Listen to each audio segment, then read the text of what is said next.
Welcome back to the Pesky Report presented by Beyond the Monster. I'm Jordan Landry, joined by Brian. Brian, how you doing today?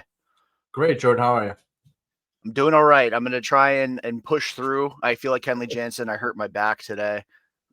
Ironically, watching Kenley Jansen pitch, all the shaking and like ducking and cover wrenched my back, and also screaming when he eventually struck out Mike Trout. But anyway, this is our MLB show. We're going to start this like we did last time. We're going to recap the Red Sox weekend series with the Angels. There'll probably be a little bit of overlap talking about the Blue Jays, the Orioles series, but mostly Angels. And then we're going to move on to MLB centric dialogue. But so Red Sox narrowly escaped getting out of here with some history, being on the wrong side of history with their worst start in franchise history at home.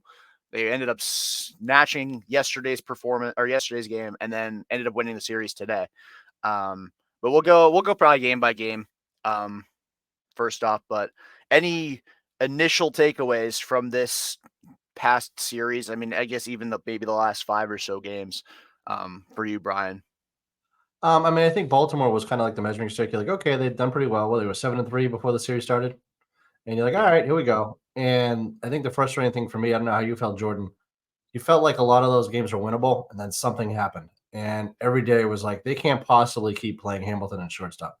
They can't possibly. Oh wait, Devers is out again and again and again. And it's like, all right, well, Durant can play center and Raphael's going to play shortstop. And when are we going to do this? And it wasn't me. It wasn't just my friends. It was national media. It was all the local guys just ripping Sean McAdam, everybody that I follow, everybody. They can't possibly do this. It's embarrassment. It's minor league baseball. It's not major league baseball. What are they doing out there? But I mean, they're sticking with it, I guess, apparently. And then we got through the Baltimore series, and then we went to the Angels series, and Hamilton's making some decent plays. There's still a lot of issues there, but it's better. But you're going to beat the average teams, the scrub teams. You come in and play like a real team like Baltimore, and the warts start to show. And, when you start leaving runners on base, not scoring runs, a team like Baltimore is going to walk all over you. So it was nice to see them play a little better, but you also know they're also playing the Angels. So. Yeah, I'm with you there, especially on the defensive side of the ball. Like, if there's one thing you can control game to game, it is how you play defensively. Right. There's always going to be a bad hop. Errors do happen. Like, that stuff, that's part of the game. And the only way you're ever going to avoid ever making an error again is by retiring, because it's going to happen. It's baseball. People fail. It's a game of failure. But the problem is, like you said, what really bothered me, and I'll talk mostly about the Angel series here when I talk about the defense, but that first game of the series was over before it even started, because I know how it gave up a leadoff single to Anthony Rendon, but then you had a double play ball. Hamilton biffs the throw to second base. You got first and second. Then I think there was another single, and then there was a double play ball that would have allowed a run to score, but you get 2 outs out of it, and Houck maybe can escape 1-0. Instead, Reyes bobbles the ball, and you only get 1 out of it. And then they ended up scoring, I believe, 4 runs in the inning instead of 1 or maybe 2. Yeah. And it's over before the game even starts, before you even come up to bat. And I know that they were facing Reed Detmers, who is a bit of a wild card pitcher. He's, razor sharp, or he's horrible. This year, he looks a bit more razor sharp than horrible. But I didn't think Reed Detmers looked that good very early in the game. But the thing is, you suck the life out of your team by playing such poor defense in the first inning of the game that you almost feel like you've already lost. It's like, oh, well, if we get 2 or 3 runs here, we'll just find a way to give them 3 or 4 again. And thankfully, to their credit, the last 2 days, they kind of buttoned up their defense, and especially today. I thought today they were awesome defensively. There was one play in the 9th inning that a lot of people, so I was at the game today, a lot of people in my section were like, actually, there's 2 plays. I'll talk about the first one that involved David Hamilton, because he's kind of the guy that's wearing a bunch of this shit right now. But ground ball, so it was 1st and 3rd, nobody out, and I believe it was the 2nd inning. Maybe it was the 3rd. Ground ball up the middle. Hamilton fields it behind the second base bag. Just goes, tags second base. Looked like he had no interest in throwing the ball to first for a potential double play. The run scored from 3rd, but instead it was 1 out and a guy at first base. Where I like that play, make sure you get that guy at second base for starters, Okay. because if you somehow, we know with David Hamilton, sometimes he likes to miss second base. We saw that in the Orioles series. Make sure you get that guy at second. And then where I liked the decision to not throw it, maybe he could have gotten him, but if he hurries the throw and he skips it and he throws into the dugout, then that guy's at second, and you may as well have just thrown the Mhm. damn ball to first. Yeah. So that showed a little bit of growth for me. And then the second play, bases loaded in the ninth inning because Kenley Jansen decides he hates everybody involved with Boston. Bases loaded, Anthony Rendon comes up. By the way, I'm losing my mind at the thought of Anthony Rendon, the man who just loves baseball, being the reason the Angels, end up walking out of here with a series victory. Hits a deep fly ball to center. Duran makes the catch. Right. Throws it right through the middle of the field, just right over Right. second base. Nobody's there to tag out Zach Neto, who's tagging from first base. I loved that throw and the fact that nobody was there because Casas was not covering first base because he was there to field the cut home. Okay. David Hamilton was in left field or on the edge of the grass to cut a throw to third. And Cedar Okay. Rafaela went back to first base to cover a potential back pick if Neto doesn't commit and he goes back to first base. And you can cut and throw. Sure. Duran's throw to second base was fantastic because he may have heaved that ball to third up the line, but it was in a spot where Casas could just kind of move and go get it wherever the ball ended Okay. up going. And while it got rid of the double play possibility, it was a high IQ throw. And the fact that everybody was in the position they were supposed to be in, as opposed to like somebody trying to be a hero.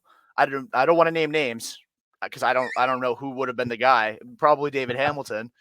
It to me, it showed a little bit of like it's starting to click. And Yeah. I was talking about this with Derek, who's on our minor league show, while we were walking back to the car after.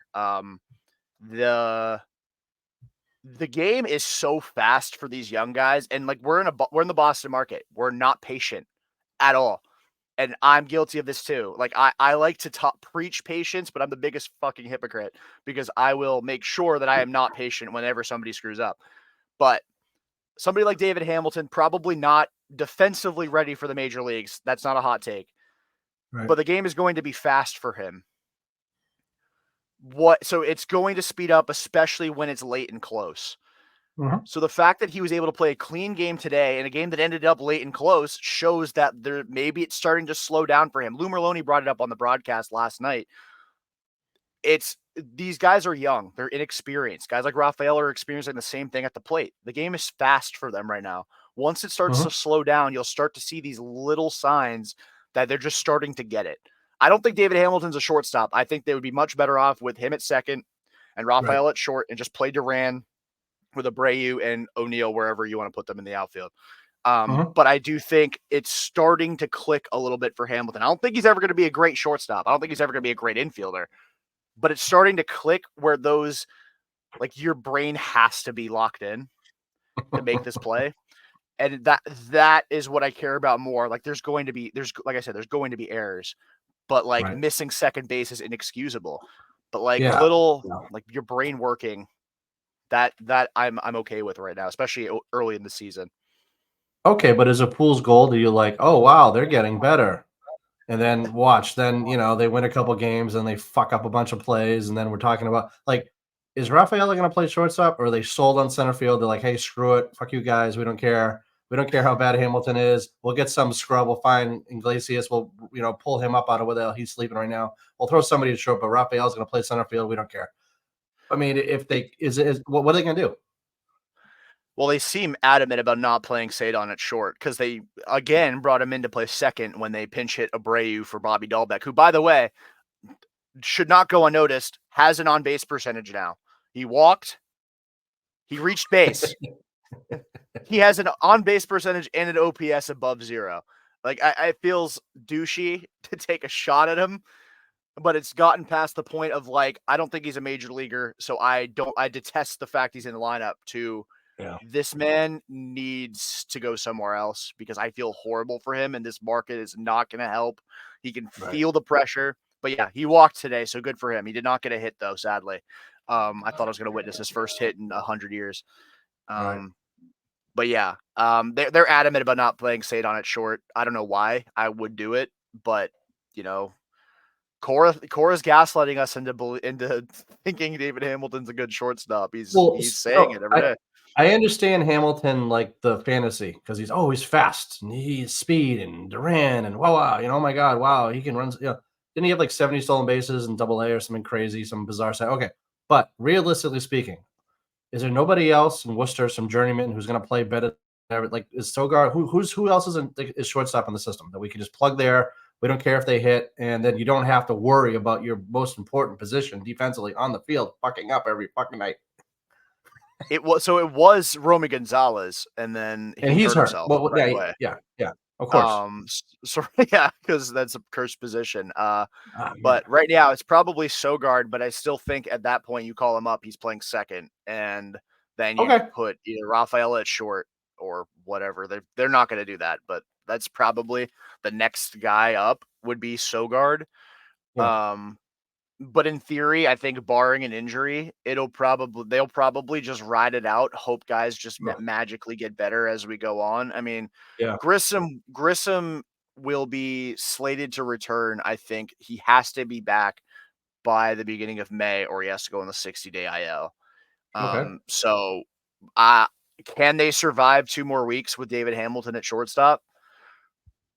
Probably, But Grissom but isn't gonna play second base shortstop when he gets here. He's gonna be there's a reason we got him for sale because he didn't pass the test as a shortstop with the Braves. So he's not gonna fair. do it here unless they think, "Oh, well, we had Bailey and he makes the pitchers better, so we have fielding guys who can make guy." No. No, no, no, no, no. Kyle No, he's gonna play Kyle second Hudson. base. Yeah, yeah, yeah, yeah. But I Kyle like Hudson will kinda save you alluded us. to before you were talking before about there might be a waiver guy they can get. Maybe somebody who gets cut. I think that would probably be their best bet defensively. Because I mean, I hate to say it, like I know people that have interacted with Hamilton and the minors and some of these other guys. They're nice guys. They're not douches. They're really good people. But if you can't do your job, I don't care how nice you are. It's like not that I spend all kinds of money for season tickets, but it costs it costs a few dollars, and you deserve a certain type of product. And you want to talk about Montgomery and the pitching in the offseason, that's a whole nother story, but at least give a shit about shortstop. It's the most important position in field. You got a guy who can play probably Gold Glove caliber, shortstop in center field right now. Durant, like I think it was you was talking about. I forget who was somebody was saying Duran, if he's in center field and Rafael at shortstop, is superior than any of these guys who are going to play, shortstop now in Rafael in center field. They don't want to do that. So, I mean, outside of a waiver claim, it's going to be painful to watch. Yeah, and just hopefully where this is a thing that I also mentioned on my walk back to the car. We see it with Devers, like on these difficult plays, these guys make them like it's nothing. It's crazy. Like their natural talent and ability just takes over because they don't have to think Mhm. about it. I can live with an error here or there from David Hamilton as he learns the big league game and it slows down on him. Yep. It's Yep. just funny when when Devers is back tomorrow, most likely. That's kind of the thing. He'll be back tomorrow on Patriots Day. Okay. Or at Yep. least shooting for it. If not, he'll probably be back Tuesday. But with an infield of Devers, David Hamilton, Valdez/Pablo Reyes, and Tristan Casas, your Ugh. infield defense is abysmal. And it's full of guys who are very gifted athletes. Like even Devers, I know he's a big dude, so people think he's like awkward and whatever. But like whenever there's a difficult play, Rafi makes it for the most part. I mean, obviously, Mhm. nobody makes every difficult play. You've not even Nolan Arenado or Key Brian Mhm. Hayes. But Right. it's like you can live with physical mistakes on routine plays sometimes with young guys like David Hamilton. The frustrating thing is Mhm. when it's like Devers, he's in year 8 and he still can't make routine plays, but you want a need to throw the ball on a bullseye on a bunt. Devers is your guy. That's the one guy I probably trust more than anybody but Story in the organization. Well, the frustrating thing, Jordan, too, about with Devers being out, it amplifies the infield defense. So, it's like, okay, your infield defense sucks, and you got maybe 4 or 5 hitters that should be okay, maybe if you include Abreu getting a couple hits and, Yoshida doing something. But then you look at the bottom of the lineup, or like I think today I watched the actual game on TV for maybe an inning or two, and oh, here's a great time to score some runs, and Dahlback's up. And you're just like, it has that feeling of, let's see, it wasn't last year. Maybe it was 2022, I want to say. Yeah. Where it was like, okay, oh, we're all excited. And then the bottom of the lineup was just garbage. So you're like, if you don't score a run in the first 4 or 5 hitters, like if a guy gets hit in the foot and then like another guy like reaches on an error, that's like the best case scenario, you know? It's just awful. Without Devers, I mean, with the defense that bad, you need Devers in the lineup just from an offensive standpoint. Because if you're not scoring runs, then just that's it. Yeah, and another thing about amplifying the defense, when guys like Devers are out and like Tyler O'Neill didn't play yesterday, he ended up coming back in the lineup today and homering because that's what he does. That's right. Yeah, the defense, like you notice things like that more. Like like Cedar Rafaela, he's got like a 520 OPS right now. Like he is fighting it offensively. Mhm. If he makes an error, everyone is going to rag on him because he's the defensive guy. That's why he's here. That's why you can deal with his bad offense. But the problem is when you got like him and David Hamilton hitting back to back in the lineup or like within 3 spots of each other. That's 2 borderline automatic outs right now.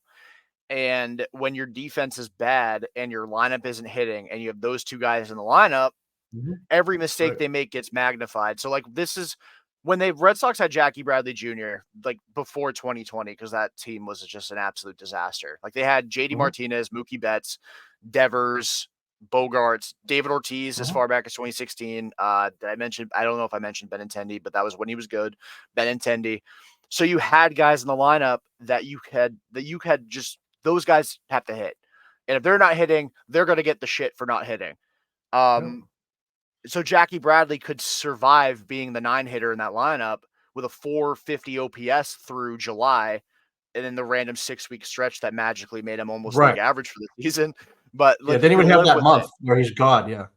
Yeah, you'd have that month where he looked like Ken Griffey Jr. and Yeah. but he you can live with bad offense out of those young guys as long as the rest of the lineup is hitting. But when like O'Neill's not in the lineup and Devers isn't in the lineup and like you've Casas and Yoshida hit as like the only 2 guys and Duran, the only 3 guys in the lineup that you're like they can hit. I mean, and even still, people still think the jury's still out on Yoshida. I believe he's still a great hitter, but that's just Yeah. me. We can talk about this more in May. But like a guy like Duran or not Duran, a guy like Rafaela or Hamilton, every mistake they make is going to get magnified when the team is not going to be able to score a lot of runs because Mhm. Devers and O'Neill aren't in the lineup. But look how screwed they would be, Jordan, without O'Neal right now. Imagine if O'Neal wasn't here and you had some league average whoever from, Worcester. This team would be Verdugo it'd be or together. Verdugo. Yeah, yeah, yeah, So, Yeah, they'd be in trouble. Although April is usually when Verdugo is that's his Ken Griffey Jr. month. Um, and then he kind of tapers off. But yeah, I mean, ultimately they're 9-7 their first 16 games of the season, and like that's about where they're probably going to be all year. Like a little bit above, a little bit below 500, at 500. mhm, Like they're mhm. probably not going to be like people who think they're going to win 65 games are out of their minds. And if you are watching this and want to tell me why I'm wrong, feel free. The comments, you can drop them in there. We'll throw them up, some of them up on the screen, interact with Mhm. them. Um, and people who think they're going to win 90 plus games, probably just as wrong as the people who think they're going to win 65. They'll probably finish somewhere between 78 to 84 wins. That's Mhm. just that's just the roster they have, unless for some reason like Vaughn Grissom comes back in early May and he is like the second coming of Nomar, which is very fitting because he's wearing number 5, which also pisses off a lot of people, which is weird because Zue Lin wore number 5 and nobody cared, but people care that Vaughn Grissom is.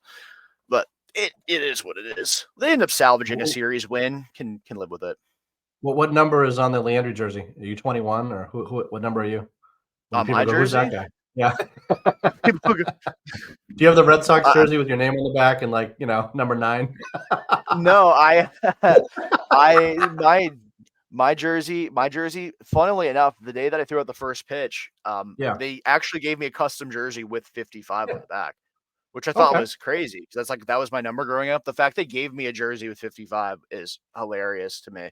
They were like, "Yeah, sure, we can give you exactly what you want." I'm like, "I feel like a player." I'm like, "Hell yeah, I got to pick my jersey number. That's sick." I have a Woo Sox jersey that is number 23. Okay, so in the minors, you were 23 and you worked. Okay, I get it. Yeah. Yeah, I Yeah, wore 23, and then I decided to go more towards the prospect number when I got called up I hear as you. opposed to the Yeah, prospect number coming up. But nice. now my jersey of choice right now is the Garrett Richards jersey. I've worn it to both games I've been to. I'm amazed nobody's given me shit for it. It's so funny. Like I got it in 2021, so like he was a god for about 6 weeks before the spider Mhm. tag ban. No, I bought the jersey after he started sucking and everybody wanted him like dead. Like everybody on Twitter was like calling for him to go to prison for being so bad at his job. And so I was like, screw it. Somebody's got to like the guy still. So I decided it'd be me. So I bought his jersey and I still have it. I also have a Renfro jersey, but I can't find it. So I'm just riding out the Garrett Richards jersey until I die. How, how many youth jerseys of players that haven't played there in 5 or 10 years do you see girls wearing today? Women drinking beverages. You know, they I got only they still have like the Xander Bogaerts jersey on, or even older. Well, I mean, most of the time it's the former player that I see the most, I feel like, is Benintendi. Like Yeah. everybody's got a Benintendi jersey, and that is unisex. Like that's not just a female fan thing. Like a lot of people still rock Benintendi jerseys. I feel like if I weren't wearing a Garrett Richards jersey, I'd be in a better position to shit on people wearing Benintendi merch. I don't want to completely rag on the guy. I mean, he did win a World Series here. That catch in the ALCS was obviously as pivotal a catch as you'll ever see. He misses Save that ball. Who Kimbrel's knows ass, yeah. where? Save Kimbrel's ass, yeah, for sure. Which is Yeah, crazy. yeah. Another thing. So, okay, I know that we're talking about the series and like now kind of just going off on a tangent about whatever. Yep, yep. I was shocked that this was Kimbrel's first trip back to Fenway since Yeah, that was 2018. weird. I was at that game where he got. I mean, they did a little. They played Stranglehold, and I'm like, oh wow, they're playing that song again. Who's coming out? And then I'm like, oh, that's why they're doing that because Kimbrel's here, and like his picture on the scoreboard, he must have had like his hair braid. It was really bizarre. It looked really funky, whatever. And then they get the bullpen really quick, and he's just kind of. The day after though, that catch from Benintendi, I went apple picking in. I think it was Natick or wherever it was. He was there with his family, Lookout Farm in Natick. And Oh, I that's remember cool. seeing him. Yeah, and I didn't want to bother him because I'm like, yeah, you almost blew it. Yeah. And my wife was like, isn't that so and so? I'm like, don't say it. Just leave the guy alone. It was him, his wife, his must have been his mother-in-law and his kid. And he walks by me. My daughter has red hair. Goes, oh, you have the same hair as me, because they're red hair. And he just kind of is like Mhm. smiling. He's a really short guy. He's not that tall. And then his wife started talking to my wife and blah blah blah. It was pretty cool. But I'm kind of looking at him. I'm kind of like, so how are things going? He's like, thank God Benintendi caught that fucking ball. He's like, he's like, because I have no idea where the ball's going right now. He's like, and he goes, as a closer, you have it and then you just lose it. He goes, I wish I knew what it was. He's like, but sometimes he's like, I feel like I can do whatever I want, and other times it just goes. And the problem is the door opens every day, and you got to do your job. And he's like, thank God he caught that ball. And I just remember like, Yeah, yeah, that's great. And he walks away, and I'm like, oh my God, like if he's got like no confidence, oh my God, we're so screwed in the playoffs. But super nice guy, super nice guy. Yeah, So it's crazy though, 'cause to think it's been 6 years since he was a Red Sox, and like that was his yeah. first trip back. I know 2019 he didn't sign till after the draft, and he signed with the Cubs. Mhm. It didn't come up till like August, and then but like Right. he did pit stops with the White Sox and then the Phillies, and like there's Mhm. got to be another team in there. I feel like I'm missing somebody between the. What did he go straight from the White Sox to the Phillies? I feel like he That I had to. don't I'm know. gonna. I know he bounced I'm gonna around a lot. so he was. Oh yeah, the Dodgers in 2022. That's where he was. Okay. I forgot about that. Crazy to Yeah, think no that big deal. I forget Kimbrel was a Dodger. But, But I mean, um, for a Red Sox fan point of view, if Kimbrel's their closer, I wouldn't mind seeing Baltimore in the playoffs against the Red Sox because I know Kimbrel probably can't lock it down. yeah, It's just like, seriously, he's kind of, if you want to talk about one weakness, like he's not a lights out closer anymore. He's just not. And the rest of no, the he team is isn't. solid. Every prospect I saw on the board. I don't know if you were you went to, did you go to one of the Orioles games? You did, right? Yeah, Okay. I went to opening day. You know how when the guy's up, it's like first pick in the draft, second pick in the draft, third, every single guy. And I was at the game with my dad. He goes, what are they? The first pick in the draft, like every single year? It's like, no wonder why they're so damn good. And I'm like, yeah. And now they have a Yeah, new owner, so they can actually keep these guys. yeah, that's So that's scary. And like, Mhm. so I think the Orioles, it's like a two-edged sword for the Orioles because they tanked, Mhm. but I don't really think they tanked in the sense that they were like, our goal is to lose 110 games. They were So just like bad. in 2018 was the first year of the rebuild, and like that was the first year that they were really, really bad.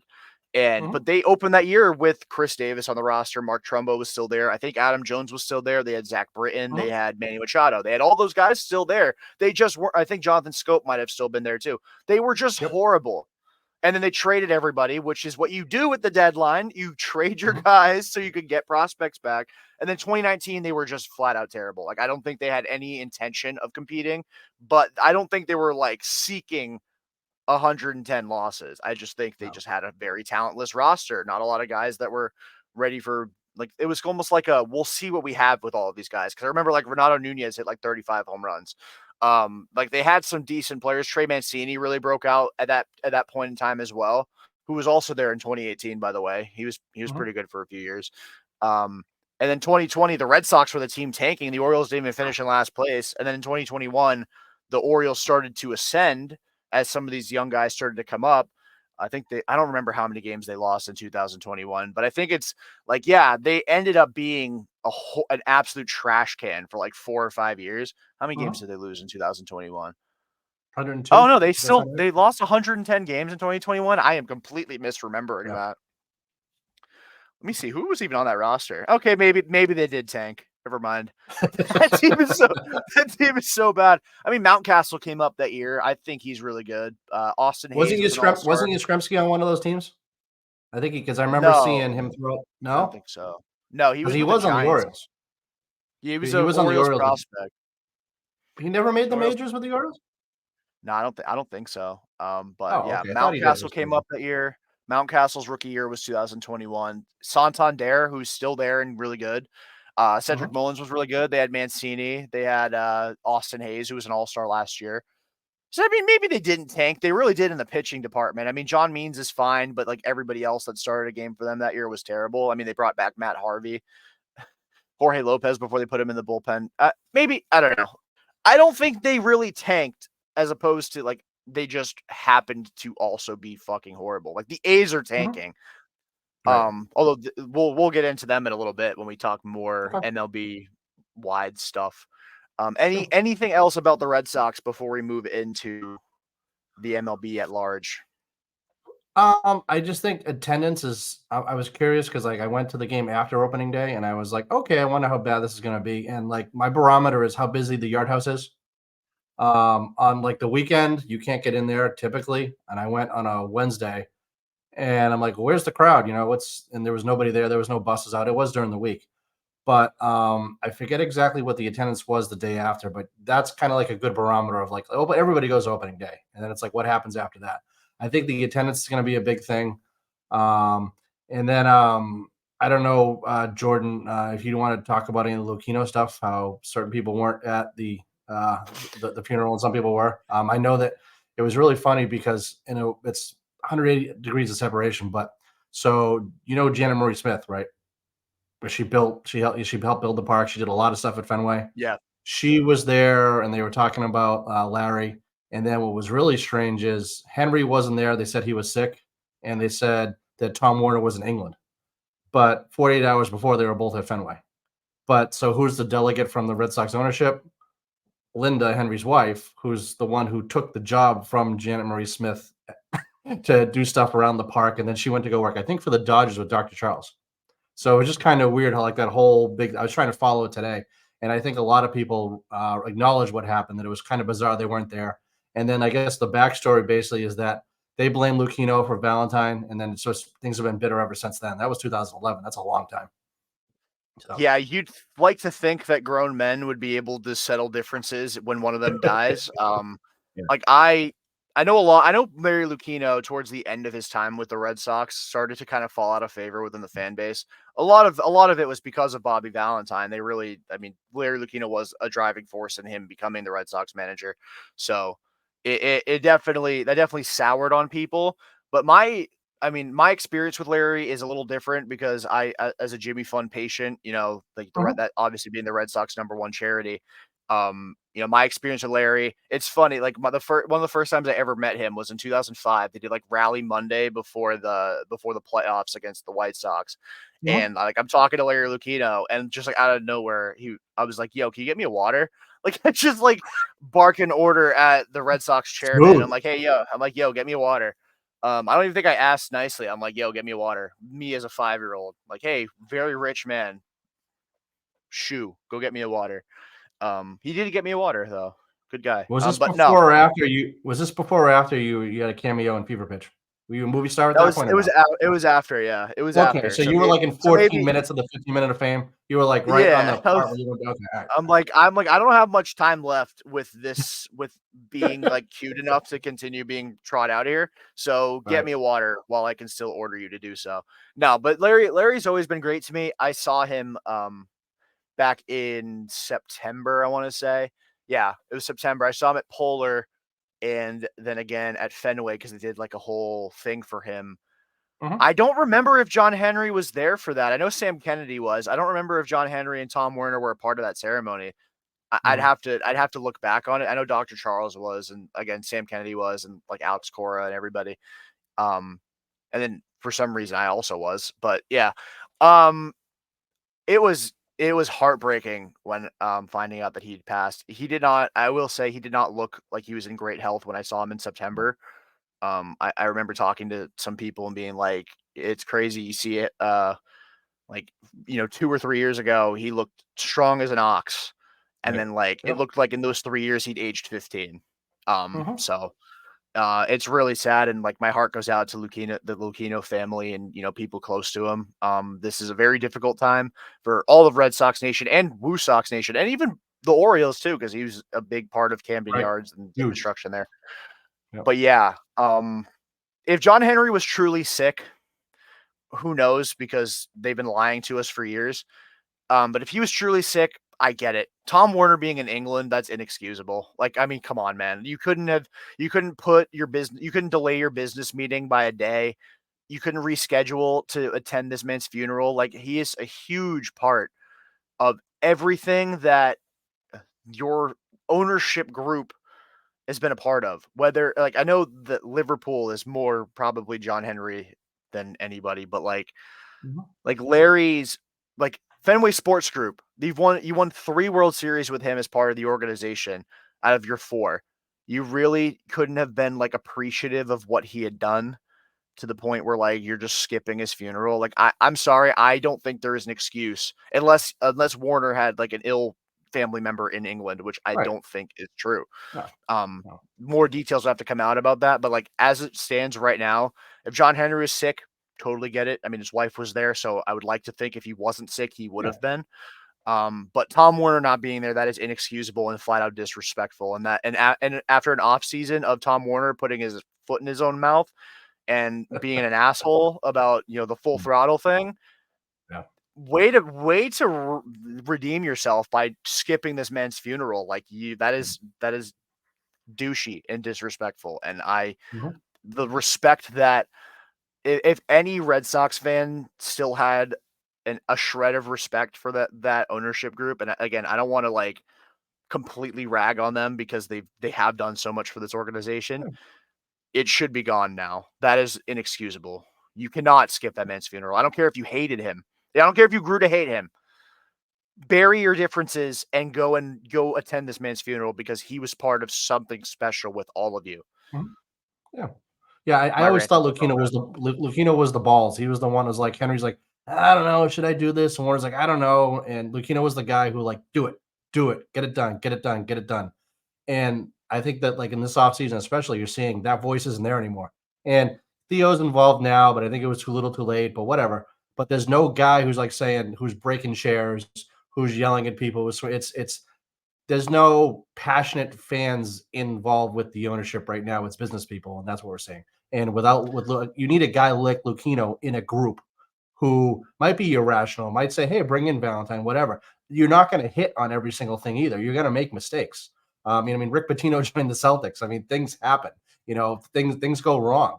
but you need a guy to push, because right now they don't have that, and they try and make the safe move, and the safe move almost turns into no move, and it's just boring and it's frustrating for fans.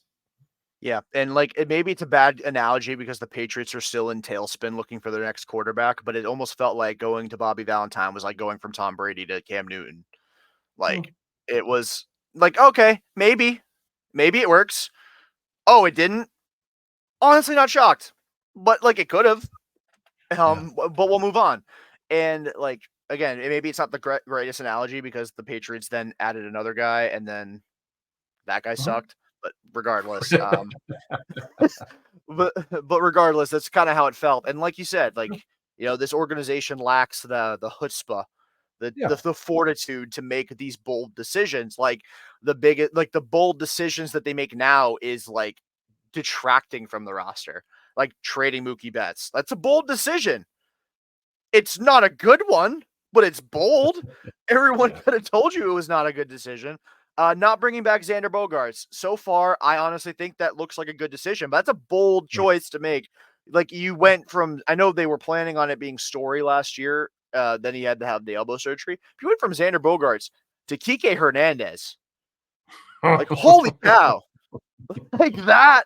And like you tried to put a band-aid on it with Adalberto Mondesi, who proved to not be a real person. Like, Yeah. Yeah. Yeah. Yeah. he's not like he's still a free agent because I don't think anyone can reach him. Like nobody can call him and be like, "Hey, you interested in playing ball, buddy?" I, Because like I nobody think thinks he's he's real. at the Holiday Inn in Dedham right now. I think he's squatting. That's the last I've He's, heard. I have no idea where Adalberto Mondesi is, but like, yeah, like I mean, did they make a $300 million offer to Yamamoto? Like like who knows really? Like there've been reports that they were, reports that they did, reports that they didn't. But like a guy like Lucchino, there's no way they would not have ended up with Yamamoto, or at least given him the best offer. And if he ultimately decided on the Dodgers, it would have been because he would have preferred the Dodgers. But And it would have I been think, public. And it would have been public too. yeah, he would have been He like, would he yeah, would we have said, gave "I him gave three this guy seventy this much five. money," and he said no. Yeah. Yeah, Yeah. Lucchino would have been like, "Yeah, we gave him 375. He wanted to be a Dodger." Like we would have known about it before Yamamoto even knew about it. That's right. Like that. Yep. It's a huge loss, and like Mhm. I don't know if anybody else at Pesky was at opening day. I will mention briefly the tribute they did to Tim Wakefield, Yep. Stacey Wakefield, and Larry Lucchino on opening day. It was so touching. I didn't tweet the whole thing because I can't like I wanted to record the screen like the jumbotron so people could see the video that weren't there. Unfortunately, the quality is garbage. So I then ended up Yeah. just recording a video of like the '04 team being revealed from Mhm. behind the banner Sure. on the monster. That was a really touching tribute. And Brianna Wakefield, Tim and Stacey's daughter, threw out the first pitch to Jason Veritek, which was a really touching Mhm. moment as well. That was beautiful. The Red Sox always hit those tributes out of the park. They've done for no Jordan, do you matter have who it any, is. do you have any stories about Tim? Did you ever get to meet him in your passing? Yeah, I mean, I'm sure must be all positive, but I'm just curious if you've ever your interactions. Yeah, I'd met Tim a few times. The most recent time I spoke with him, I want to say like 2015. It was at a Jimmy Fun Gala. Okay. Maybe it was 2016, but yeah, he was the nicest human being like ever. Mhm. And Yep. I know people will like come out of the woodworks to talk about say nice things about people who have passed, and it's always Right. like, oh, nicest guy you'll ever meet. Tim Mhm. Wakefield was truly the nicest person ever. Like he'd stop at nothing to help anybody who needed his help. Like it Mhm. just a truly like I'm sure the impact he's had on the community, like he's definitely touched more lives than just mine and had a more impactful interaction with more people than me.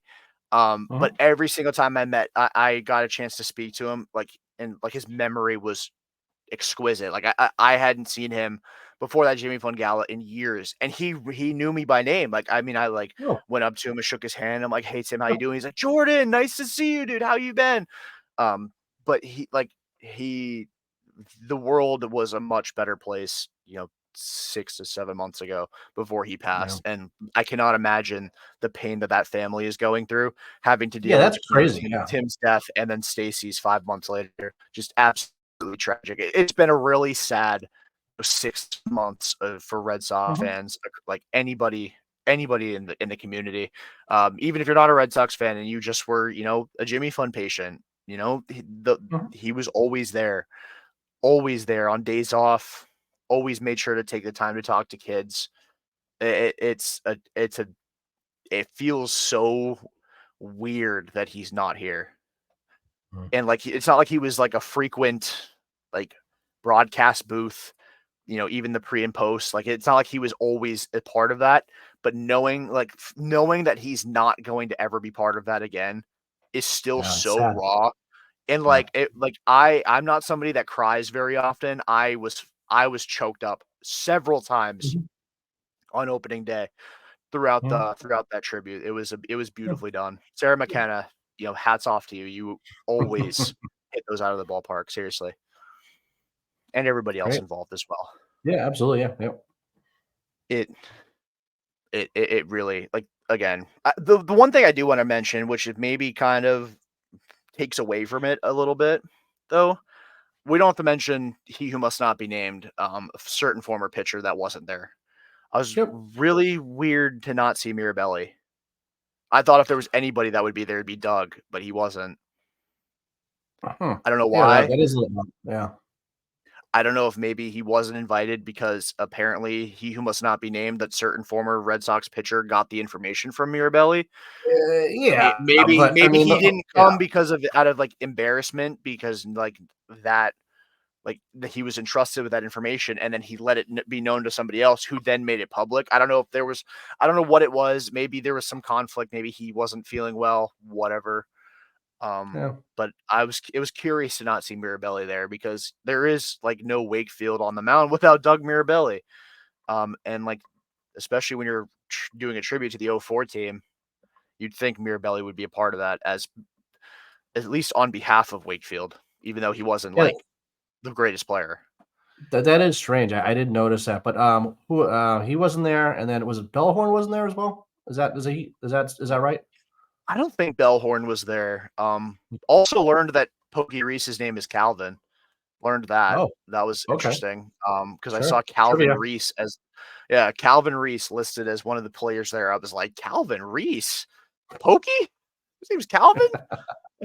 I Yeah, don't know why I I I thought his saw name all was the na Pokey, but Calvin was a I saw all shock. the names, Jordan, and it reminded me of, like, an episode of Pawn Stars. They're like, "We have a World Series ring from 2004," and you're like, "Who the hell was that?" And then you Who was realize, Calvin "Oh, Reese? that's why it's for sale." Like, who was Calvin Reese? Who was Connor Crespo? Who was Yeah, that? yeah, Or yeah. Cesar Crespo? I don't remember his name. A Utility lot guy. of coaches were there as well, I know, right? There was, like, a lot of Yeah, people there. Yeah, yeah. good. Surprised Tito wasn't there though. But He did a video, and then he he was did do there a the night video. before, and then he left, which I thought was a little weird too. So, Yeah, he did do a video and like yeah, that aired on MLB Network. Another tearjerker. I watched that. I mhm, stopped for dinner on the way back from the game. Watched that. I got choked up again. mhm, Again, so shocking and like so raw that he's gone. It really doesn't feel mhm. right. Um, but yeah. So before we move, or yeah, I'll leave it to you for before we go to MLB at large. Is there anything else that we didn't cover that you want No, to bring up? I think we Yeah. pretty much covered. I mean, I wanted to get your perspective on things. I think you have a unique relationship with the team, with some of the individuals involved. So I don't know how you feel, but I thought it was nice to get some reflections on Lucchino and Wakefield, and I'm sure that probably makes you feel good just acknowledging and getting that off your chest a little bit too, because probably people don't ask you how you feel about that. But I think it's kind of a unique relationship, and it's nice to get that perspective. Yeah, it was nice to kind of talk about it because not a lot of like my dad when it happened, obviously he's my dad. Like he asked Yep. me how I felt about it, but Yep. yeah, people don't think cuz I wasn't a player, obviously. People don't think like, "Oh, how are you handling the news?" because he did have such a direct impact on my Yep. life as did Wake. Mhm. But yeah, so it was nice to talk about. Great. Great. But yeah, so we'll move on now to talk MLB at large. Sure. I do want to talk, and it does kind of have a Red Sox connection because Mr. Jordan Montgomery made an appearance yesterday in AAA, and he got smoked. Yeah. I don't remember exactly what his line was. It was like something in the vicinity of like 4 innings, 9 hits, 7 runs. I think he walked 2, struck Ooh. out 2, gave up like 3 home runs. He was horrible.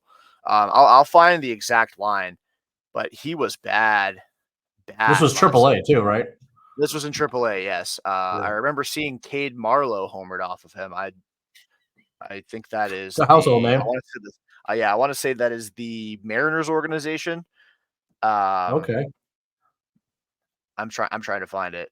Oh, like in the Uh, Pacific Coast League or something? Wow, alright, okay. yeah, and the PCL. I mean, so I will say in defense of Monty, um, this PCL is an absolute like like the Yeah. offensive environment there. Everybody, like every team hits the daylights out of the ball. Mhm. So, Mhm. like I remember when the D-backs called up Brandon Fott, his ERA in AAA was like 7. And everyone was like, "Why are you bringing this dude up? His ERA was 7." Maybe because it's impossible to get outs in in the PCL.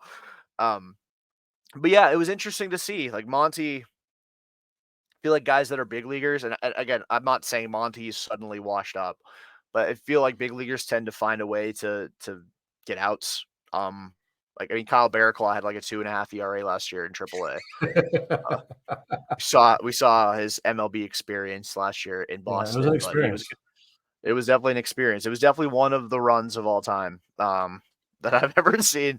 But yeah, he did not look very good yesterday. He got lit up. The Red Sox rotation definitely hasn't lived up to the first trip through. I mean, that was an impossible standard to hold up.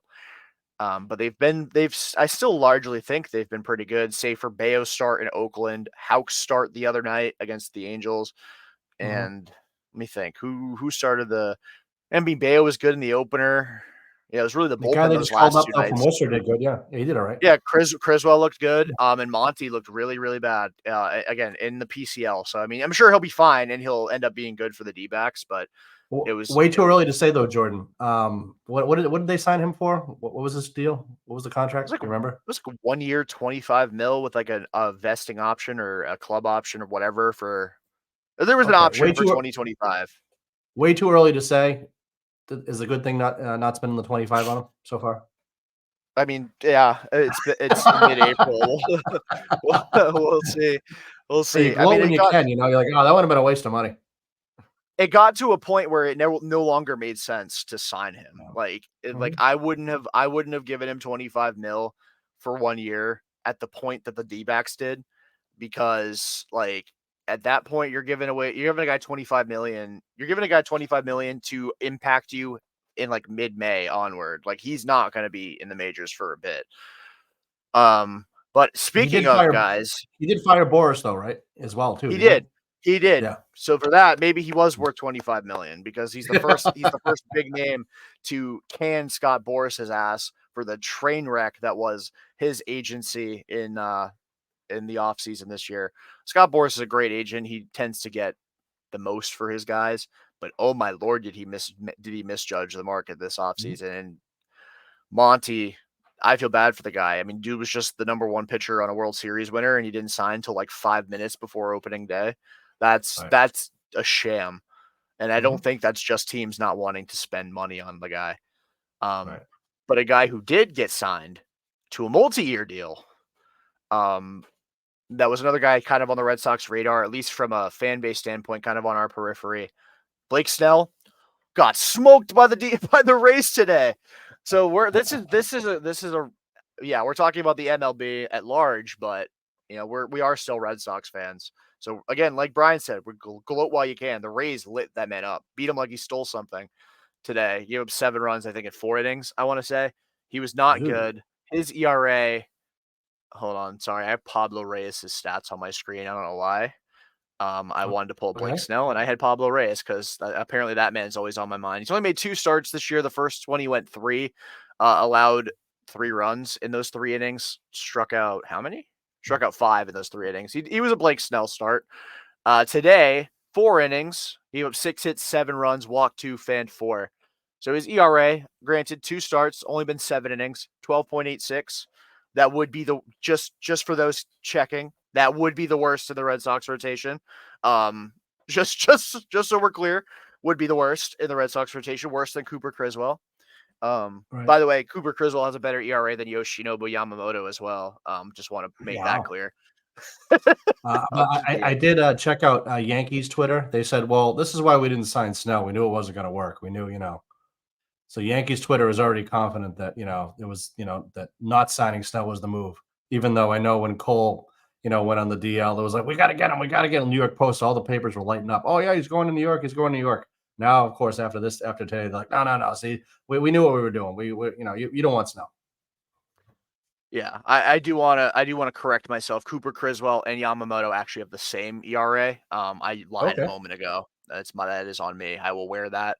But yeah, again, this is going to be very clippable, as the season wears on, and both Snell and Monty are great, and Yamamoto is vying for NL Rookie of the Year, if not Cy Young. But uh, Mhm. so far, the Red Sox don't look like assholes for not signing these three, and that is I think, more a testament to Andrew Bailey than the personnel that they have. Sure. Like, I would for sure, even as good as Garrett Whitlock has looked as a starter, would much rather him be in the bullpen with Monty or Snell or Mhm. Yamamoto in the rotation. But right now, I think they still have the best rotation ERA in the league. And Probably, yeah. I'm gonna double check that. I know that they've been kind of neck and neck with Kansas City of all teams, which I think is Mhm. crazy. They've been, let me see, live stats, full season, the best ERA. Yeah, the Red Sox 2.05 ERA for their starting rotation. That is the best in the majors by about half a run. Okay. Royals at 2.46, and then the Yankees in third at 2.99, which is actually kind of shocking as well. I thought the Yankees rotation was going to be a mess without Garrett Cole. They've actually been really good. Um, but yeah, I mean, I know I said we're going to talk about MLB at large and then immediately started talking about the Red Sox again. But, so far, Andrew Bailey has done miracles on me. And what can I say? That man also got the biggest ovation of, I think, anybody on the Red Sox on opening day, except for maybe Devers, um, which is hilarious. Like, that's how far the mighty have fallen, that the biggest ovation on opening day goes to the damn pitching coach. But that is where we are as a fan base and as an organization. Welcome back to Boston, Andrew Bailey. Everyone went crazy for him. I know we want to switch back to Major League Baseball, but there's also a left-handed pitcher in the Red Sox bullpen, not named Bernardino, who's had a pretty nice run the last couple appearances. Yes, he has. Joely Rodriguez. He's no longer Lord Voldemort. No. He's got his name back. He's allowed to be referred to by name again. Um, that first outing. Okay, so let me throw this around here. So his first outing, he got blitzed by Dylan Moore and gave up a home run. Mhm. I Yep. thought other than that, he was fine on opening day. I mean, obviously, home runs, giving them up sucks. Like, that's not good. Like, you're not gonna have a good outing if you are a reliever and one of the four guys you face hit a home run. He was horrible the two nights later in extra innings, which I still am dumbfounded that he was in that spot. Since then, let me go and filter this. Since then, he's made Mhm. 5 appearances. He's gone 4 innings total, 16 batters. He's allowed 3 hits. He's walked one and struck out three. So Hmm. he's not missing bats because he throws 88 miles an hour. But he hasn't allowed an earned run. He's allowed one run. It was unearned against the Orioles on the 11th. I think that was Mhm. opening. No, that was not opening day. He allowed one unearned run though. Oh yeah, because it was I think Weiser gave up the home run to Anthony Santander after a man reached. Yeah, because he didn't give up a hit. I think that was the Hamilton didn't touch second base and then Santander homered. Yep. But yeah, I mean, since then, I mean, the average exit velocity against him is 82 miles an hour. 2 out of every 3 batted balls against him are on the ground. Mhm. He's looked really good. I mean, he doesn't need the velocity to be good. He's Nope. keeping hitters off balance. And now Right. he will get smoked tomorrow because we gave him some credit. Yeah. But I mean, his ERA for the season's under 4 again. Like, it's Okay. 3.38. Yeah. As Peripherals good are as he's good. been, the Wednesday game, Campbell looked like I don't know, like he doesn't know how to pitch anymore that Wednesday night. I don't know what he was doing. And I guess they put him on the IL or he's hurt or something? Yeah, because all of Yeah, us he's like on the he was amazing in Seattle. And you're like, wow, this guy, who is this guy? And then he comes in the game, they get a nice lead, and then all of a sudden it's like okay, I know why we got this guy now, because if he's going to pitch like that, nobody's going to want him. He had nothing, absolutely nothing that night. Yeah, he was brutal. Both nights, he pitched both games, and he was horrible in both. Yeah, yeah. I know Martin was the guy who really got smoked, and I guess Oh, I'll that was quickly that. mention Oh, yeah. Don't talk about that. Move on. Just I leave that alone. I will acknowledge that he did not pitch today in the eighth inning because he had left shoulder soreness. Cora said it. I don't believe he mentioned whether it was serious or not, but he said they were trying to avoid him because they didn't want him to mess himself up trying to overcompensate for the pain he was feeling. Okay, all So right. fair enough. It's April. I You don't feel want about. to push your guys. If this were August, I Uh-huh. bet he probably would have pitched. Okay, good. All right. But it's so yeah, he didn't pitch today. Justin Slayton went 2 2/3, was awesome again. He's He great. finally gave up a I run. love that guy. He's amazing. He finally gave up a run because he learned that Mike Trout is good. Yeah. Gave up a triple to him. Like, I mean, he wasn't going to get out of that jam. He gave a leadoff triple to Mike Trout. Sorry, Justin, that you had to learn this way that Mike Trout is good at baseball. He probably underestimated him because he read the Bleacher Report top 10 center fielders entering the season and was like, "Oh, this man's not top 5 anymore. Cool, I'll throw this sweeper middle and down right in his wheelhouse, and he'll probably whiff because he's terrible." But no, he hit a Right. triple because Mike Trout's still good at baseball. Still probably a top 2 or 3 center fielder in the game. Let's He's respect decent. the future Hall of Famer. Yeah, Yeah. let's respect the guy. I know Kenley Jansen obliterated him in the ninth inning, but like maybe he is washed then. Who knows? um, It was fun. All right, moving on. yeah. Justin Slayton also. I know we keep bouncing back to the Red Sox, so this is probably going to be mostly Red Sox, and it's fair because when we go back to MLB, we're gonna talk about another former Red Sox anyway. So we'll mention Chris Sale and how he's doing, but Slayton came in the sixth inning with first and third, one out. I believe it was 3-2 at the time. Through one pitch, I think it was to Brandon Drury, got a 5-4-3 double play. So two things: one, gigantic pitch, huge spot to get that double play. Two, oh Yeah. my God, the Red Sox turned a double play. Those were the two things that went through my mind. The ground ball was hit, and I went, "Fuck, it's tied." Like literally, that was what I said verbally. Yep. I was like, "Oh my God, fuck, it's tied." Double play got turned. I was beside myself. I started screaming like a little girl. It was incredible. I witnessed history twice. Red Sox turned a double play. Bobby Dahlbeck got on base. The two things that I thought were impossible happened today. Also, Yoshida homered against the lefty. First Fenway homer since July. So I guess three things that are impossible happened today. So maybe I should go more often. The hat trick. I got the baseball version of the Gordie Howe, I guess. Although I didn't get in a fight. You got into a fight in the parking lot?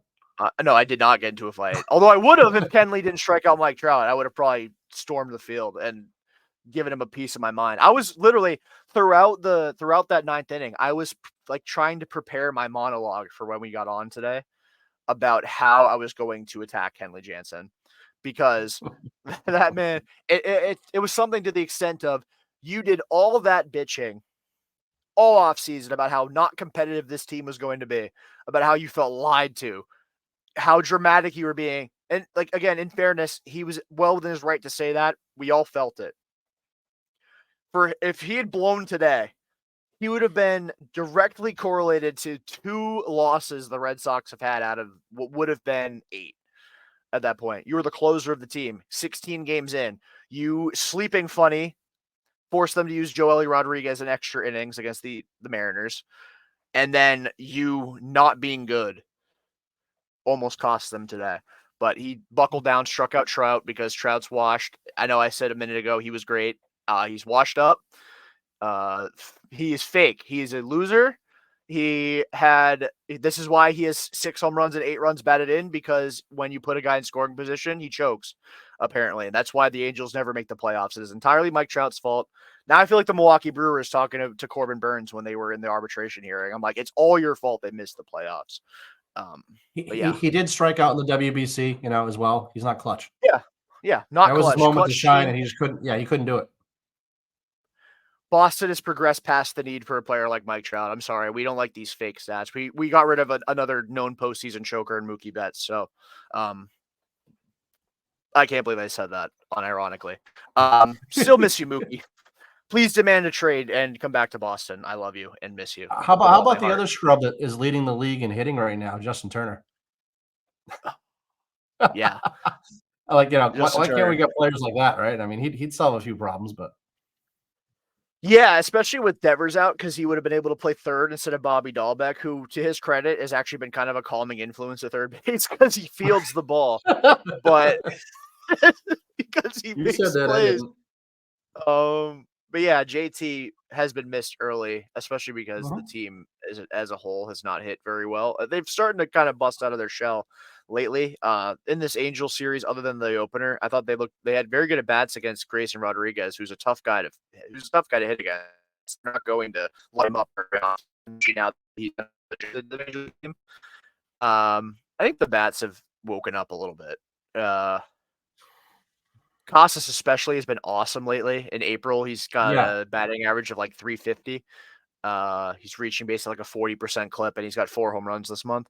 mhm, He was a slow starter last year. A lot of people gave up on him after April. A lot of people were willing to completely forget that he was the best hitter on the team after from May 1st onward last season. yep, yep, And we're like, this guy sucks. They should trade him. Don't extend him because Seattle has good pitching, and he couldn't hit a slider in a 4-game sample size. He's very good. yep, And the Red Sox would be stupid to not extend him. Um, I'm not going to their territory. It's like you got 3 months, but yeah, he's awesome as well. They tied with Marcelo from the Braves. I don't know. Did I just get frozen? yeah. I lost you for a second there. Okay. Yeah, my internet just kind of popped out for a sec, but where did you lose me? I was talking about O'Neal also being good. Um That you said O'Neal, and then Bing Bing. Then well, as soon as you said the word O'Neal, it cut out. So okay, yeah. So O'Neal also good. Where would they be without him? yep, He's been a machine. Also leads the league in home runs. Leads the American League in home runs, tied for the major league lead with Ozuna from the Braves. Uh yeah. But we can go back to MLB talk unless you got any more like notes about the Red Sox. We'll leave the minor league guys, yeah. all the prospect stuff. We don't need to talk about them. Um, No, I 'Cause think that's pretty much it. I mean, I just kind of, I think that, going back on what we said, it was kind of like, okay, 7-3, and then you kind of get your ass handed to you with like a real team. And then, you shoot yourself in the foot because you can't play defense. And then I think yeah, they're better than the Angels, and they're gonna have to beat up on the teams that aren't that good if they have a chance. If they lose to teams like the Angels, they're screwed. They're gonna be a 78 win team. If they beat up on teams like the Angels, they're gonna be a at least 500, maybe more team. They're still gonna have that 1 month where they're gonna be hot, and they're gonna have that 1 month where they're gonna be the worst team in baseball. It's gonna happen. That's just how they are. They snowball. Things happen. Like all these injuries, like Pavetta being out, we haven't even talked about that. I mean, he was amazing. Everyone was like, "Give him an extension. I want that guy on my team." He missed what, 1 start or 2 starts, but the guy who came up from Worcester, I mean, he was fine. But the second time through the rotation, third time, whatever, I mean, yeah, they come a little back to earth, but their pitching is still good. Their pitching is going to be okay. Their defense needs to be better, and I think they just need to be healthy. If Devers is healthy in all these games, I think you're going to see a different outcome in a lot of these games. That's what it comes down to. I think mentally, yeah, without him in the lineup, I think the other guys press a little bit, unfortunately. yeah, for sure. I remember last year when Duvall got hurt. They were horrible for weeks. And then Mhm. Duvall came back, and they, as a team, hit a lot better, even though Duvall was not good. Right. For about like 25 games, Duvall was not Mhm. doing much after returning from his broken wrist. So it people look at performance, and that obviously performance is what makes your lineup good or not. But that presence means the world. Like even Mhm. Story being in there, despite Story Oh not yeah. having a great season, at the plate to that point. Although his offense was starting to kind of come around, he was starting to put the ball in play Yeah. more, hit the ball harder. Again, gutted that he's going to miss another season. That contract was, I think, good process, bad results. Like in hindsight, I'd still give him that contract. It's Oh yeah. just unfortunate. It's almost like the sale extension. Like in hindsight, you don't give Trevor Story that contract. He goes somewhere else. He's great. You don't bring Bogart's back, and your middle infield is unironically Pablo Reyes, Davidson, and and that is your middle infield, like on purpose, like not by injury. Right. So again, it's similar to the Sale extension. You don't give him an extension, he shoves in 2019. You lose him to Houston or the Yankees, and he never gets hurt. So good process, bad results there. But Right. I mentioned Sale. We'll talk about him getting lit up by the worst team in baseball, um, because because a lot of people, and like I love Chris Sale. It hurt me like almost fell when I saw that he got traded. Especially since the Sox ate 17 out of the 27 mil that he's owed. A lot of people watched him in spring training and they were like, look at how stupid the Red Sox are. They've done it again. They've traded a really good player and got nothing in return because Vaughn Grissom was hurt and he's obviously still hurt.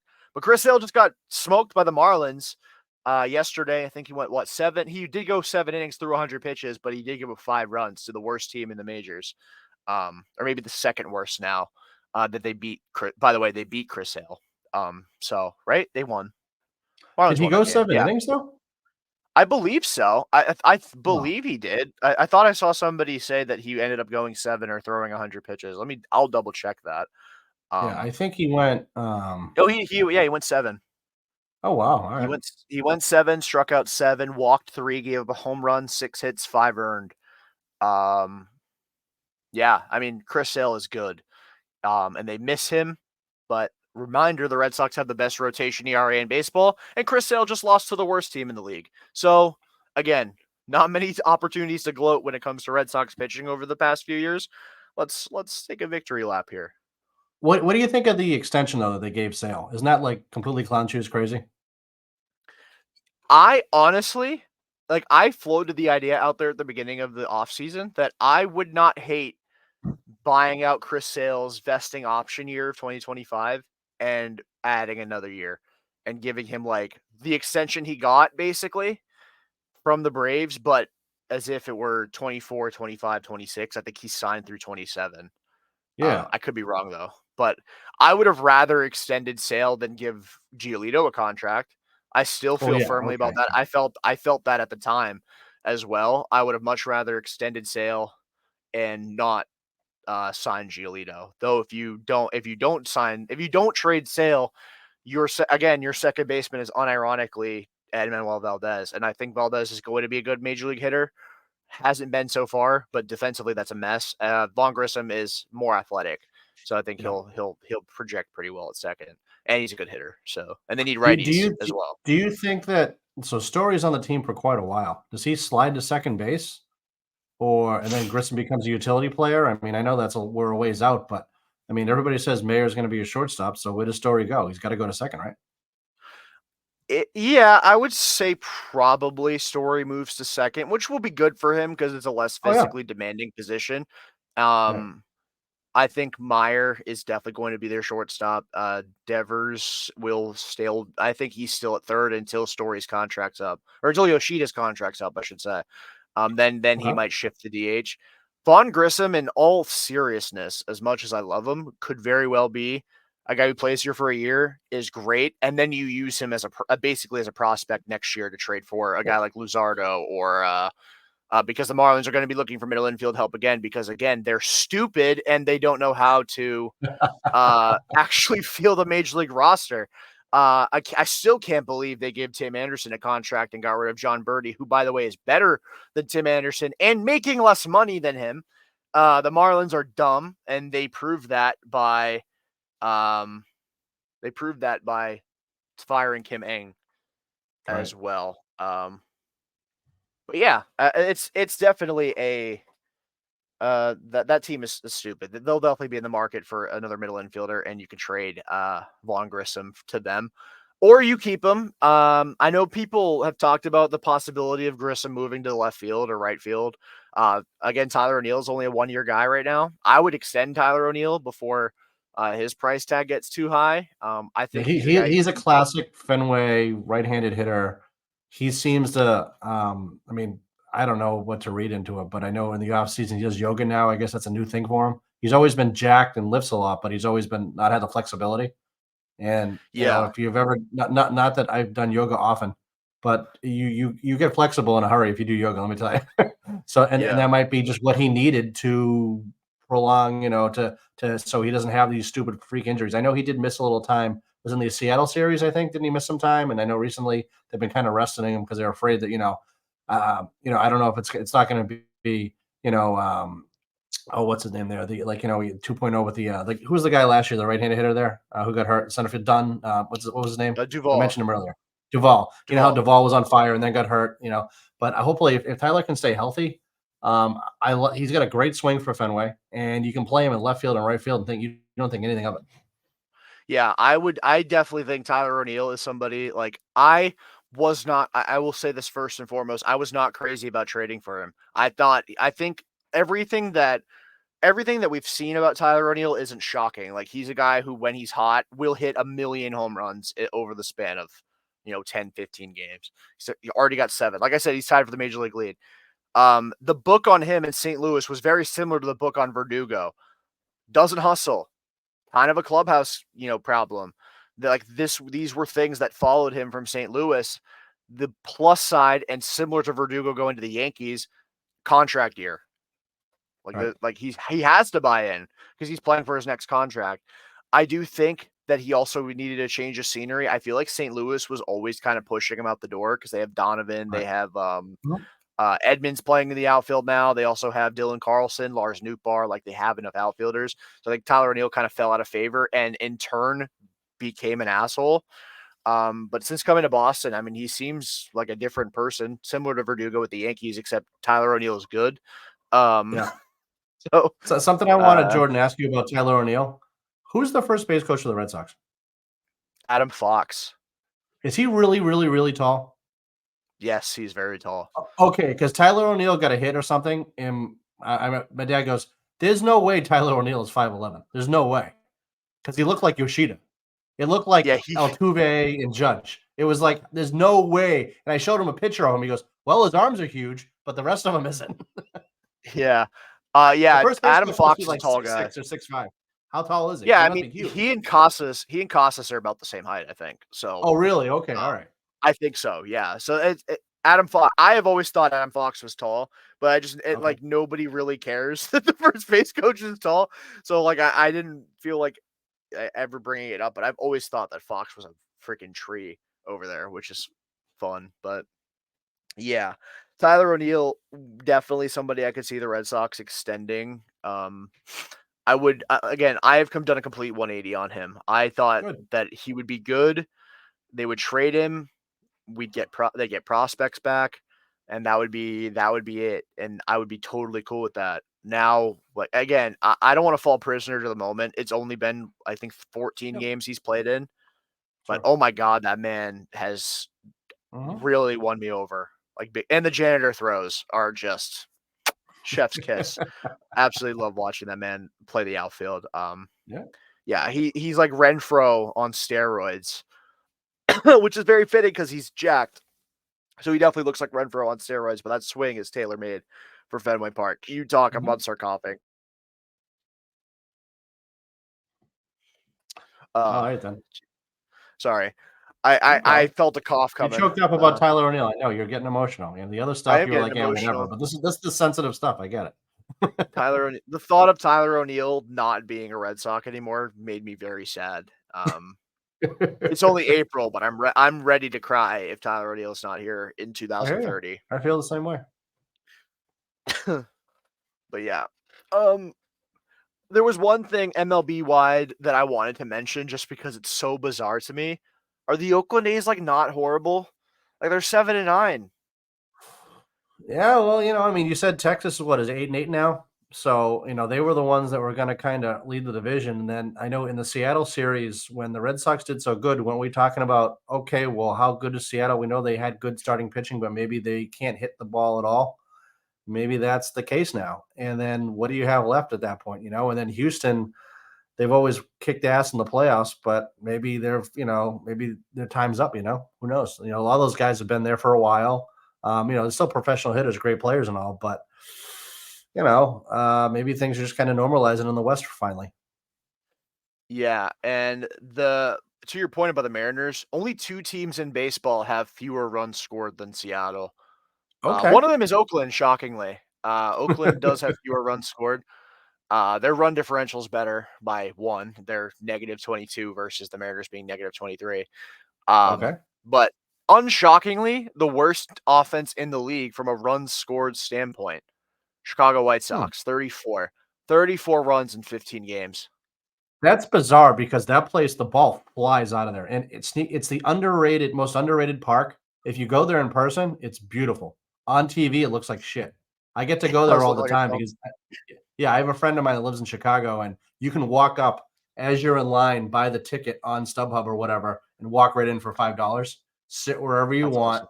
but the ball flies out of there, and it's easy to get to. You got the blue line and the green line right there to get to. And you can see the whole Red Sox series. Usually they play the Red Sox in May every year, and you can go out there for short money. And the flight's like really, really cheap. And Chicago is just a beautiful city. It's the north side of Chicago, south side of Chicago, stay away from. But even where the White Sox play is not the south side. They go, oh, it's a south side team. They're still in central Chicago. They're not. They're not. Next to where the Cubs play on the north side. But they're in the middle. But it's easy to get to. There's a lot to do, but you can see every single Red Sox game for like $20, like total for tickets. That's And the beautiful. food's good. The beer vendors, Jordan, they have like 5 or 6 different beers. So when you ask for beer, the Nice. guy's like, "What do you want?" You go, "What do you mean? What do I want?" The guy goes, "What type of beer do you want?" And they have like 5 different beers. Yeah, it's That's really really great. nice. Yeah. That is great. Mhm. I'm not the biggest beer drinker, but I definitely have my taste. Yeah. I'm tired of having to settle for Bud Light at Fenway. Like, let me get some variety. I'm tired of Sal's Pizza at Fenway. If I do one thing in my life, I want Regina's back, or even I'll settle for Papagino's. Even I cannot stand Sal's Pizza. It drives me nuts. I haven't had Sal's at Fenway. I've Yeah. been to Oh, like a Sal's Pizza in New York that's like actually a Sal's Pizza. That's good. Yeah, okay. I'm sure it I is. Yeah. Sal's and like I remember when I was in like middle school, my we have like our lunch menu and Friday was pizza day and they would always be like Sal's Pizza, garbage, absolute ass. It's not Sal's Pizza. It's not Sal's Pizza. Uh, I went to Sal's in Cooperstown. Just the best pizza I've ever had in my life. Had it Okay. had whatever the hell Sal's Pizza they give you in middle school. Vomit, garbage, I worst. want Frank Pepe's Pizza at Fenway Park. And if I ever win the lottery and buy the team, that's my first order of business. I mean, this we're talking about the Fenway experience. If the product on the field's not going to be good, they better have some exquisite food. And like every ballpark has like a signature food. Fenway's is fucking hot dogs. Like Fenway's signature food is a fucking hot dog.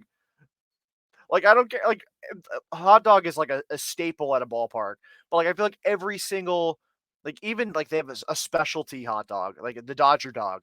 Like they have that. Fenway has a freaking regular ass hot dog, and you can put ketchup or mustard on it. Woo! I could do that at home. Like I don't have to spend $16 for a fucking hot dog. Give me some trademark ballpark food. I hope that is something that is incorporated into the so-called Fenway experience next year. The Give Worcester me Park blows away the Fenway for food. They Oh yeah, Yeah, big yeah, they time they with they lo gusto. they lost BT Smokehouse, which is, like, the best possible barbecue you can ever have in your life. They lost that just because it didn't work out, but even losing them, the food is still better at Worcester than it is Fenway. Oh yeah, Polar Park is great, and to those of you Mhm, watching, if you've never been, highly recommend. mhm, Another like Larry Lucchino yep, masterpiece. mhm, Beautiful, beautiful ballpark. I yep, remember like it looks nice on TV. Like I remember the first time I'd ever seen Polar Park was during Chris Sale's rehab assignment. Which one? I don't remember. There've been many okay, over the yep. years, but I finally got a chance to go to a game last year. Just a beautiful ball. Like you want to talk about a good experience? That's a beautiful Yep. ballpark. It's And the best minor league ballpark probably out there right now. I would agree for sure. And that place is a bandbox too. Like you like home runs, you'll probably see a few. Um, I remember like I remember going to the game after like Kyle Barraclough's first appearance after the nightmare at Fenway, and he gave like 2 first inning home runs, but the Woo Sox won by like It was like 12-9. There was like 9 homers between the two teams. That the ball flies out of there. There's like a wind tunnel. You want to know why Franchi Cordero hit like 1,000,000 homers in Worcester? That is why, because the ball flies out of there. Bobby Right. Dahlbeck hit 33 homers last year because every time you hit the ball in the air, it goes over the fence. I think Ryan Lavarnway's biggest regret about his minor league career is not playing at Worcester and hitting 50 home runs that year instead of 30 Oh like my he did. God. Something crazy. Yeah. I might have to shoot Ryan Lavarnway a DM and be like, "Hey man, come Yeah. back for 1 Super nice year. guy. Super nice guy. Hang out in Worcester for 1 year as the DH. You will hit all the home runs, all of them." I think he could roll out of bed and hit 50 home runs there right now. I think he could Probably, legit do that.